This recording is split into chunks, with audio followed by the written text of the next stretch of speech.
Welcome to the Strong for Performance podcast, where we give coaches and consultants practical ideas for taking you to the next level in your business and in your life. I'm your host, Meredith Bell. I interview experts who've walked in your shoes and offer real-world experience that you can apply to your own journey.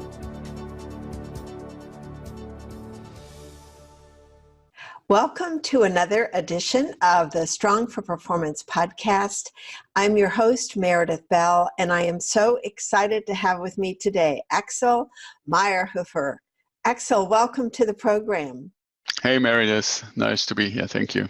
Well, thank you. Axel and I actually met on LinkedIn, and we had a fascinating conversation, and I knew instantly that I wanted to have him as a guest on my show because there are so many insights and experiences that he has had as a coach and consultant with corporate, as well as his experience inside the corporate world, that I know will be fascinating for our listeners. So let's get started, Axel. Would you first give us a little bit about your journey to the U.S. from Germany and how you came to be here for the past, I think it's 25 years, right? Yeah, exactly. It's pretty much a little more than 25 years now. So how did it happen? I had joined the Air Force out of school almost immediately and went through flight training, which got me a first little taste of being in the U.S. And then later in the military career, got to a point where I was a part of the flight test team. And all those little black boxes that go in a plane and make magical things came from companies here in the US. So there was a need, if you needed to be trained and see when it's in the plane, does it really do what it's supposed to do? How do you get the training? You go to the companies who make them. So my wife and I always show this little bundle of like 2-year-old daughter, came frequently to the US for like 4, 6, 7-week type of stints where I basically got to learn the stuff, and my wife and daughter spent time at the pool and in the mall and stuff like that. And so out of that came the notion, is there maybe a way to stay here for a longer project or for a longer assignment? I did some research and found out that there's actually an exchange program, and I believe that still exists today between the US military and, for example, the German military, where you literally exchange jobs. So my job I was the deputy commander for a flight school in my official role, and got out of that and became the assistant director of operations for a US fighter squadron. And the guy who had that job went and took my job in Germany. And so after 2 years almost 2 years in that job, I got a notification by the government, the German government, that they would like me to consider to run a project of a new construction on a US base to combine US and German flight operations on one base, partially because I was pretty close already. So out of that, we basically got the opportunity to extend the stay from initially expecting it to be 2 to 3 years to pretty much 6 or so. And then I got pretty close to retirement and looked into, okay, would there be work for me? Because when you look and say, okay, Sky at that time, New Mexico, Sky in Germany, it's not a competition, right? It's basically pretty clear. We go for blue and sunny every day, right? And so that then I let the note drop a little bit that I would be available, and immediately a company from Santa Barbara said, okay, we're looking for an executive to help us. And I got that job, moved to Santa Barbara, and then 4 or 5 years later, I started my own business in 2005. And so here we are, 25 years later, still rocking and rolling. And living basically between two cultures. I think for your audience, that might be an interesting and important aspect to realize. I'm really, really, really grateful to have so far, it's kind of tilting a little bit, but so far about half of my life lived in Germany and Europe and half here in the US, because there are a lot of differences, and being aware, especially when you do the kind of work I do, is really, really helpful. Well, one of the things to me that is special about what you've done is you've worked with really large international companies. And you have found some amazing ways to me to really go deep and wide inside those client organizations. And so there are two aspects of this that I'd like us to get into. One is about approaching large organizations as potential clients when you are a small operation. Yeah. Some of our listeners are a one-person shop or small, not very many employees. So that's one piece. And then once you're inside there, how do you go in a bigger way to develop relationships across the organization? So why don't we start with approaching a large company and getting them as a client to begin with? Right. Yeah, I would have to say from a systematic approach, it's basically a two-step rather than a one-step that has worked for me.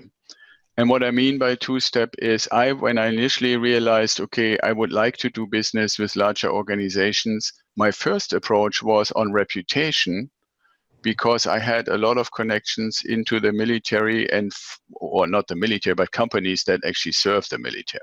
Mm-hmm. Right. And so when I first started out with my business, those relationships kind of transferred, but they exhausted themselves very quickly because it weren't that many. And it was very, very specific and not really that much into the normal corporate world. So then for me, the question became exactly like you said, how do you go from here? How do you continue to have business? And what I realized the two-step is first take a look at which are organizations that offer what you know or what you can provide as a service to these large organizations, and let them basically take you as a resource. So I have by now 4 companies and still maintain that relationship where they have existing relationships to like the Boeings and the Visas and the Genentechs of the world, and provide all kinds of stuff. And it's not so important if there is a perfect match, but that they have that relationship and they accept you to say, if there's ever a learning and development requirement or e-learning requirement, or in my case, if there's ever a big project that somebody needs to do in the pharmaceutical industry and needs some help or some management or some strategy help or whatever, then you should be aware that I exist. And that helped me to the first few relationships like Bayer, for example, I told you about in our previous conversation, and a few others like Genentech. And so I did a little project with them, little meaning like they got me a deal basically for 3 months. And the deal was figure out a strategy how the company that does this one product in one location in the world, happening to be in San Francisco or actually Berkeley, and they want to build another factory for the European market in Germany. And they realize they need to teach the German employees how to do it. They need to get systems. Their documentation needs to be in both languages, and on and on and on. So can you come and look at this? You speak the language, you know the 2 cultures, and help us find a strategy on how we can go about it. And so that's how I got the foot in the door. And that is maybe the answer to your first question. How can somebody who is small, I oftentimes use this analogy, right? I'm the little ant walking down the beach with my fellow ants, and then there is this huge elephant that we feel is coming. It hasn't really quite arrived yet, and we're all afraid that it might squish us. So rather than engaging the elephant, we're scurrying it away to make room, right? And so basically my suggestion and answer in a nutshell to your question and for your audience would be, try to find somebody who is part of the elephant community in the sense of having already a relationship, and say that little ant there is somebody that you should become familiar with, and it should always ride on your trunk a little bit. And when you need it, you just give it the word and let it come up a little bit higher to eye level. So that's the one part. And then the second part, as far as expanding from there. So I went in 3 months actually, or 3.5 months, came up with a strategy and presented it to the leadership team. And they were happy. They said, well, you really looked at a lot of things, especially a lot of things we never even thought about, which is kind of, I guess, why they wanted me. But then they also said, what is your recommendation to implement this strategy?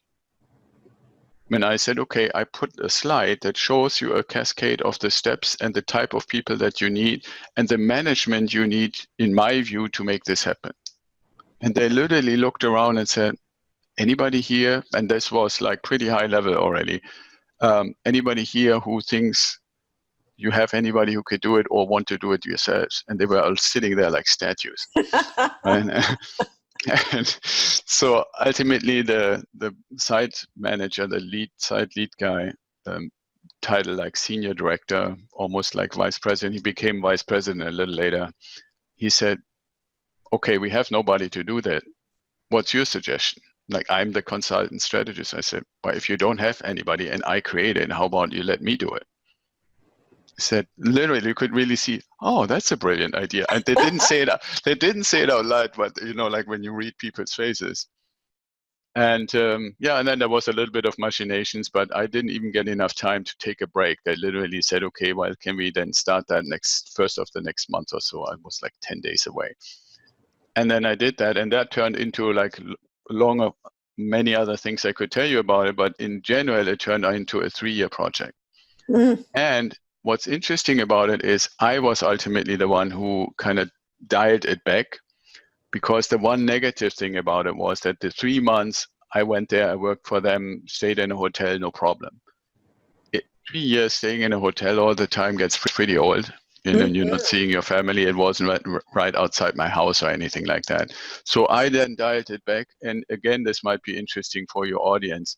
For me, the question was, how do I keep that relationship? For 2 reasons I explain in a second. Number one is to keep some revenue coming in for a small business with this already existing client. So I suggested to their management that it would be probably helpful for their organizational employee development to consider some self-growth and improvement things. And my suggestion was peer coaching. Having known and gotten to know the organizations and the things they struggle with, I felt that they don't take enough advantage of each other's strengths. Right? And so by teaching them how to do peer coaching and then basically holding their hand for a little while, not only will I get to know even more people, but I'm also leaving a service where I don't need to be there all the time anymore, where I can help them and holding their hand through Skype or Zoom or something like that. So they approved that. I did the workshop for 1 day, and then for the next little while kept in touch for about 6 months until they felt comfortable. We now know how this works. And by the way, they're still doing it, and we're almost 3 years after the workshop now. Right? And out of that, there were other little things that came still with Bayer. Now, the other thing that is important is by developing these relationships is that people, and I think that's true in every industry, start moving around. Yes. Right? So some of the people that I started working with, even from day one for the strategy through all these things in the 3 years, have gone to all kinds of other companies, to Pfizer, to small pharma companies, to Genentech and what have you. And then these relationships that you build and formed get you to step 2 of that picture, going back in the cycle, right? I said there are 2 steps. The first, find somebody who is on eye level and let them convince the elephant that you should ride on the trunk. The second one is when you get people relationships in the industry and they move around and then they face a similar issue or a need or looking for somebody who can do something that they knew from their previous employment, they hopefully have a relationship. And I mentioned this earlier to you. There is relationships that are trusting, and then there are relationships that are trusting plus memorable. Right? And when you have trusting plus memorable and somebody says, okay, well, you're here, you're new, and here's all the stuff we expect you to do, and you find out I can do 90%, but these 10% is not my thing. Who do I know? I believe in your audience, there are probably plenty of people who would say, yep, have been there as well. The hope is, and that's always my hope and what I'm working for, is the answer to the who do I know who can help me with these other 10% is me. Because I developed that relationship while we were working together. And that then takes the elephant conversation out of it, because then it's really people to people. So step 2 is have trusting and memorable relationship with as many people that have decision power as you can, because then when they call and say, hey, Axel, are you still doing what you're doing? They say, yes. And they say, okay, well, we have this issue. Could you come and help us? The fact that I'm an ant is completely irrelevant at that point. Then it's, I have a need. I know you can do it because I've seen you do it.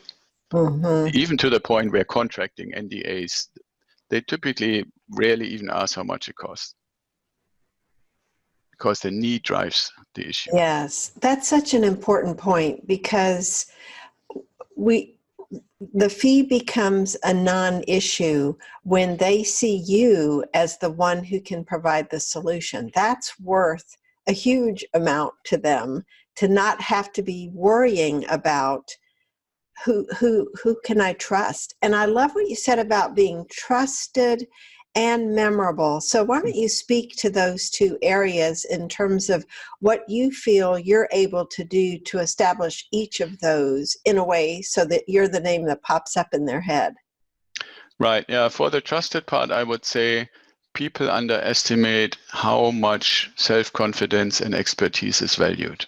And that might sound a little dubious, but what I mean by that is, when a company brings you in for an external coach, for an external mentor, or for an external project manager, consultant, any one of those things, they have, in my experience, a clear expectation that they brought you in, somebody made that decision to be brought in, and it's not only the person who literally signed the documents, but ultimately the team and the people that you been introduced to and engaged.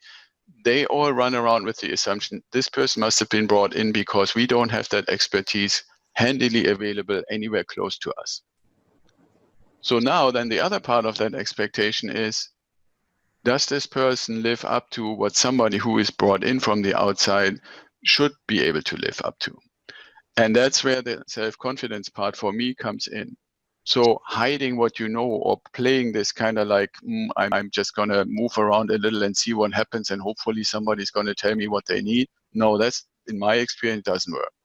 You got to go in and hopefully have a pretty clear understanding what they're looking for. And even if you don't understand the exact problem or the exact need or issue, which is quite frequent in my work, it evolves. It's kind of like the person that initially talked to you told you that they have discovered they have a flower bud in their garden. And they described the flower bud. And when you get in there, and you start digging a little bit, and time goes on, even just a little bit, like a flower, the bud opens into a nice bloom. And only when it's open can you really see the full extent to what it is. But even so, you only know the bud and not really what the whole flower is yet. What you can do is to say, okay, here are the principles how I work, especially when they ask you to take charge of something. Mm-hmm. What is important to me or not? Can you come to me all the time? Is punctuality important? You know, Meredith, I'm German, so you can assume that's one of the biggies, right? If you want to have meetings with me and you don't show up, then it's not good, right? So, and I'm also always trying to make sure that I tell people if something happens, which happens to all of us, to at least let them know, right? So that's just a little example. And then a whole list of things of how do I tick? Because they don't know you yet, you don't know them yet, but if you at least know what the expectations and principles are, that's a huge builder for relationship and trust, right? So now then the other thing is you gotta, under promise and over deliver, and not just say it, but do it. Mm-hmm. Because if you actually do it, when you say, okay, well, we agreed to do this, it looks like you're really busy. I could do this for you if you want, or with you. Yes, I could go on my little pedestal and say, well, no, I'm the consultant. I'm just supposed to tell what you should do. No, if you get in the trenches and do some stuff, that's a huge relationship builder and trust builder, right? So I'm basically saying I always give people the indication, always feel I'm ready to get my hands dirty. You need to know I'm happy to do that. Now, this is not a forever concept, right? Because your audience members will say, well, that's fine, but then I don't want to work 80-hour weeks. It's the relationship and trust building phase. Like it's going through this like storming, norming, performing, adjourning kind of thing, right? Mm-hmm. In that early part, doing a little more than you would want to do long term to build the relationship and build the trust is what I recommend. And then the second aspect is now we know the bloom is in full bloom. We know pretty much what it is and what we need to do to actually really keep it going and get to become a seed basically. if you want to stay in that analogy, then it becomes a matter of memorable, right? Because what I then do is go away from offering help and be involved in every little nitty-gritty thing, but then convert trust to say, I trust that you can do what we all agreed we need to do. And now I want to basically focus on what are the important things where I can either support you as a person or make like really important milestones on time, on budget within a project. And those then get drummed up like crazy. And I have not been shy to say, okay, we do a pizza party. And some people said, is this really worth it? And I said, to me, it is. You know what? They don't not just see you and say, Meredith was really cool. I mean, she really did the thing and we got it all done. And remember the pizza parties we threw? That's the memorable part, because ultimately you make a connection that is emotional. Exactly. Right? It's not a matter of like, can this person do step A, B, C all the way to Z, right? It's what my emotional memory is with my factual memory. And the emotional memory is never on you delivered on time or on budget or you saved this amount of money or blah, blah. The emotional memory is the pizza party and the nice sitting around the fireplace at the end of a busy week, that kind of stuff. You know, that is such a key element that you've said so many great things in that chunk there. But I think that's really important, this idea that when we get involved with a client, we don't want to just be factual and competent. You need to find a way to connect with them heart to heart. And experiences, shared fun experiences are a key way to do that, because you're kind of breaking out of what they expect of you when you do something really different like that. And I can see why that would cause you to be memorable in that situation. Yeah, absolutely. And there is a little bit of an arc, at least I would describe it that way, from my military service time to my work now, that might be informative to your audience in the sense, in the military, I hope at least everybody would agree, and that has always been my view, is we are serving a purpose, right? And whether it's defending freedom or whatever you use as your purpose. When I look at how does that translate to relationship building, trust building, and memorable trust building, is the attitude that you take, especially in the early honeymoon stages of a new project or a new relationship with a client, is this kind of servant leadership. The description I gave about be confident about your principles and communicate those until people have understood that you also have some subject matter expertise. Mm-hmm. But it also goes to constantly communicating in a way that is in service. Like one of the most important questions that I use in my daily practice is, how can I help you? Or is this something I can help you with? Is there something within this that I can help you with? To develop this understanding that nobody ever has to be afraid to ask for help. I'm not going to blame them because they don't know something. I'm only going to blame them when they know they don't know it and didn't say anything, and that harmed the project. Mm-hmm. Or that lengthened the time for them to have a breakthrough in the coaching or mentoring, right? So this kind of attitude of, I want to demonstrate in the way I communicate that I'm always of service to you or to the team, to the project, to the client. Mm-hmm. That is a little bit more on the left brain mental side of people remembering from a factual side, but then also, how does that make me feel? Yes. Right? And then I sit there and munch down my slice of pizza, and I know this guy is helping me, not just by providing me pizza, but in any way. And it almost goes to the point as if you ask yourself, how do I differentiate people that I have a good relationship with in my family versus external? And it's the depth of the relationship, and most of that depth comes from emotional, from the emotional side, not necessarily from, this particular guy has a cool job and that's why, and on top of it, he is a family member. It's always the other way around. We have an emotional relationship first, and then I can admire the job that somebody has or the cool thing that they did or that we did together. Well, one thing I want to also tap into that ties in with that experience and helping people, how you make people feel. Mm-hmm. One of the best ways is listening and really being fully present. And I know one of your superpowers is really having that inquisitive mind where you're asking questions. So I think that probably also goes a long way for building that trust component as well as the memorable component. So talk a little bit about how you go about asking questions, inquiring, and demonstrating your interest. Yeah, thank you, Meredith. Well, I call the superpower, or it's the superpower power of big picture. So in a nutshell, seeing the big picture evolving before most other people even see anything that looks like kind of foggy and might turn into something. That's kind of in a way that what I mean by big picture. And to get there, this inquiry aspect is, from my perspective, the most important. I, for example, preach pretty much that people in roles like mine, not just coaches, but in general, or people in leadership positions, should try to adopt an approach that is about 75 to 80% open-ended questions, and the rest statements, presentations, stuff like that. And then the other component to that is active listening. And interestingly enough, active listening, most people see in the way to say, okay, I want to make sure that I understood something correctly. So I'm paraphrasing it in my own words and feeding it back. If you tell me something and I say, hey, Meredith, can I have a minute to say to you what I understood you asking me? And that's where most people keep it.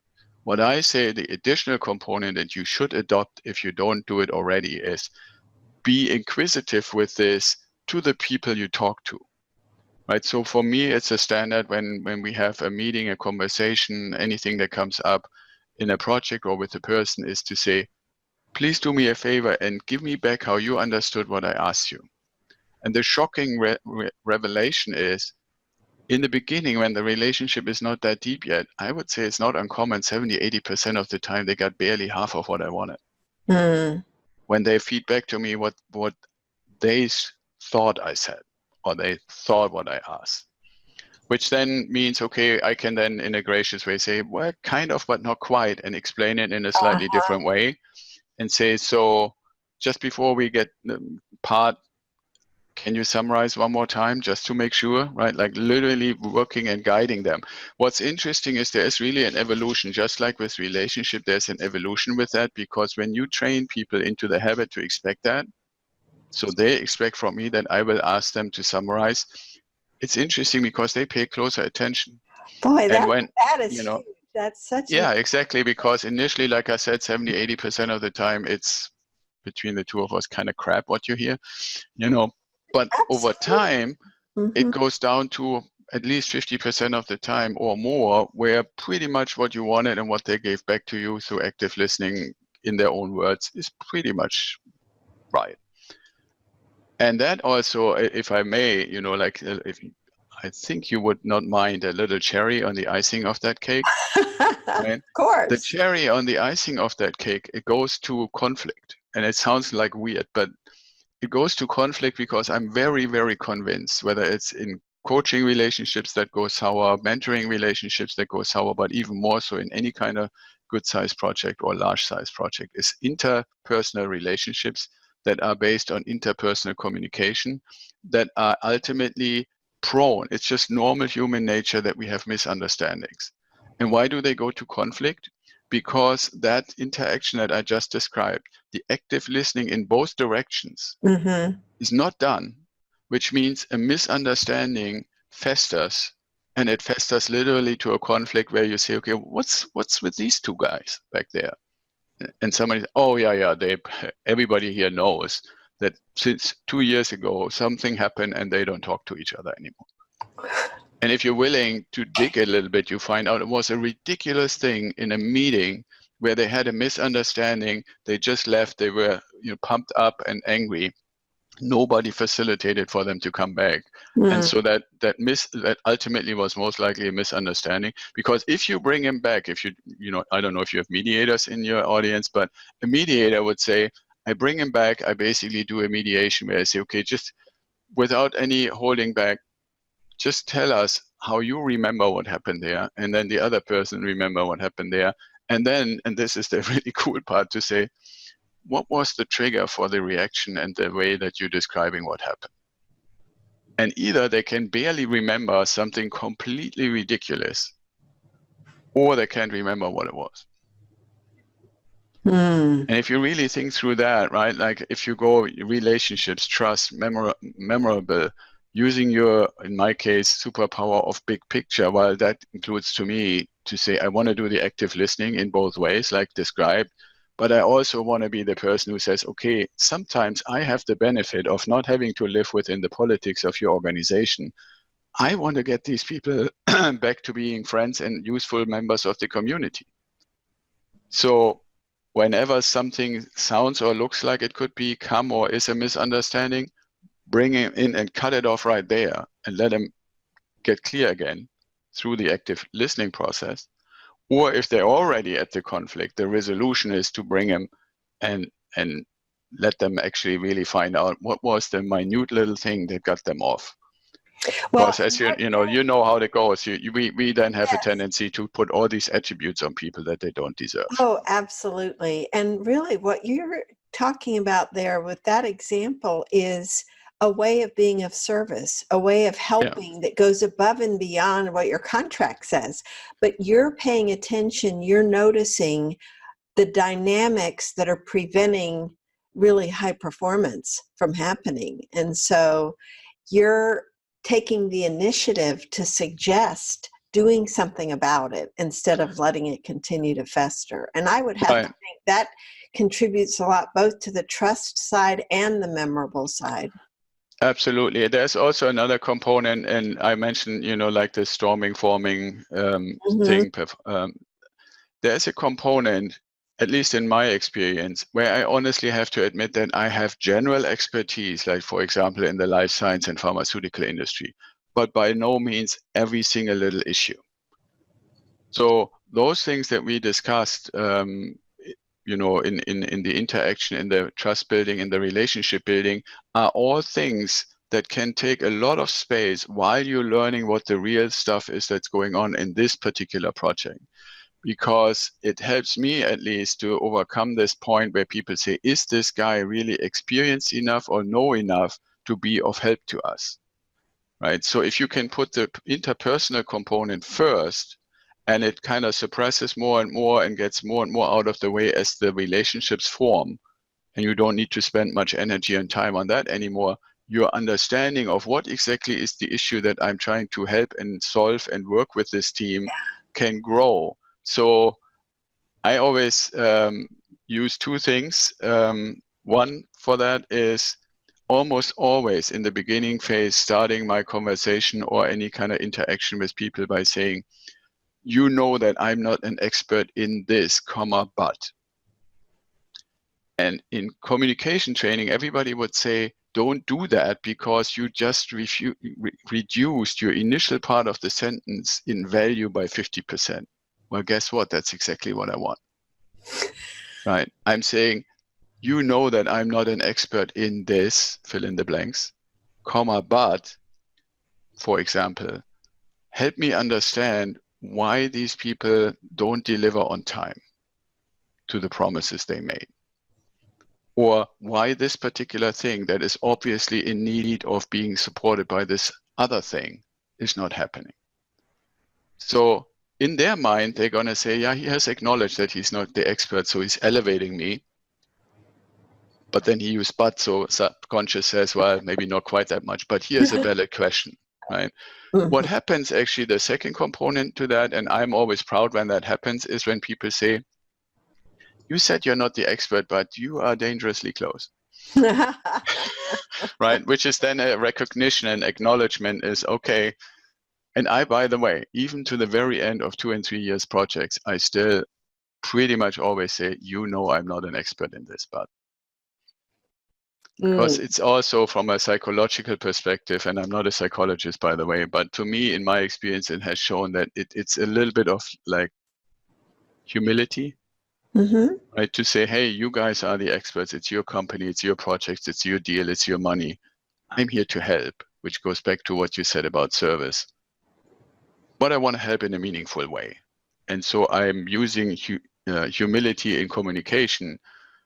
And I can tell you in projects that I've been in that if you ask me purely, or if we had to take a test, I could probably have really good scores in the test. But what remains in the memory is the person was humble. The person has never said, I'm the expert now and you know nothing, which is a Right. little extreme, right? But so communication in this context of how do I build the trust, keep the trust, build the relationship, and end the project, and then have a situation like I had, that site head at the beginning of our conversation, who said, who in this room can do that? And they were all sitting there like statues. Shortly after, he became a vice president at the site at Bayer in Berkeley. And then he became a chief operating officer at a company on the East Coast. And then he came back and became the CEO of a company. And so what, that company had a similar problem. And guess who they called? Right? And so the relationships actually have sometimes decades of longevity if you do it right. That's such a great point, and that's a good way to kind of wrap up here, because what you're really looking at are you were saying you're the big picture person, taking the long view of things, where you're not just looking at a tactic and doing something on the immediate side to get a certain result. You're really looking at the full spectrum, and that's why I'm sure you've been so effective doing program management, project management, because you're able to see things from so many different sides, and that conveys so much to the person you're working with. And I think it contributes a lot to your being memorable, because you're really looking at a lot of things beyond just the scope of what they've defined for you, because you know there are other aspects going on inside the organization that are going to impact that project. Is that?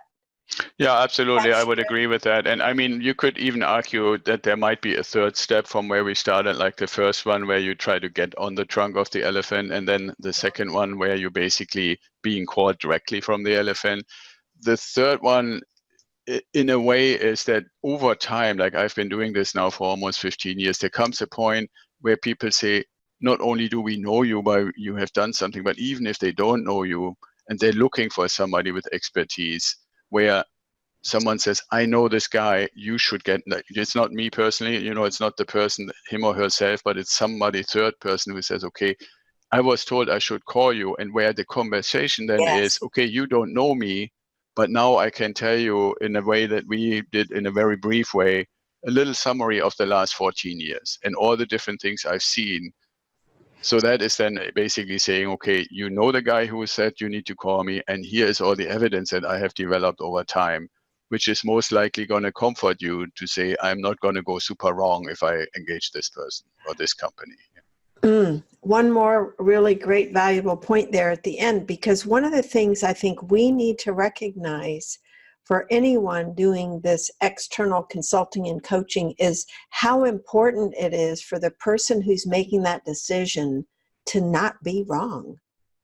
Yeah, absolutely. And that's why you want to have testimonials, right? That's, absolutely. And there can be in all kinds of fashions, whether they're on a website or otherwise. And I always ask people that I'm in projects with along those lines to say, can I have permission to give you email and phone number to select people who I think would benefit from being in touch with you, either because I send them your way, but more importantly, if somebody wants to question, is this guy for real? Exactly. Say, okay, here are 5 names. They all have given me approval. You can call them. Most people don't, but just to know that it's possible and that I have gotten permission deliberately is huge in that context. And I think it fits all together. I hope we basically filled the spaces for the different puzzle pieces so that it makes a picture, a whole picture of how I do it. And it's worked for me, Well, this has been extremely valuable, Axel. I just love the various points that you've made about becoming trustworthy, becoming memorable, how to get on the elephant, stay on the elephant.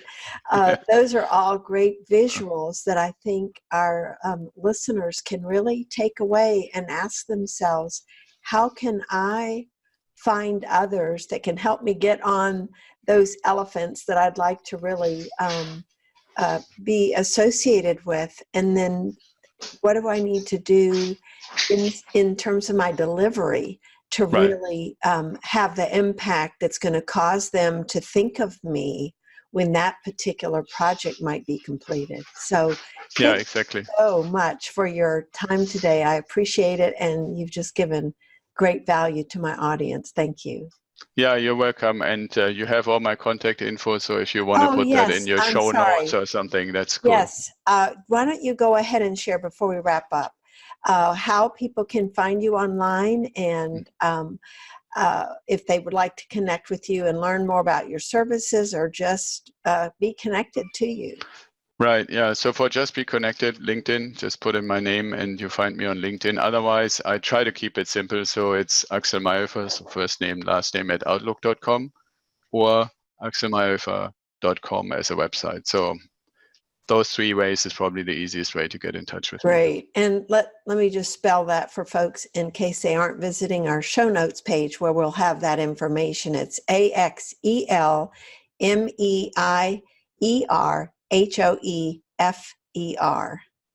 So .com. Yeah. thank you again, Axel. It's great to have you with me. Yeah. Awesome, Meredith. I really enjoyed it. Hope we can do it again sometime. I would like that. Thank you. All right. Thanks for tuning in to the Strong for Performance podcast. Now head over to growstrongleaders.com to learn how our tools can increase your impact with clients and expand your business. And while you're there, grab our free ebook, The 5 Secrets to Getting Better at Anything. Until next time, I'm Meredith Bell. Make it a great day.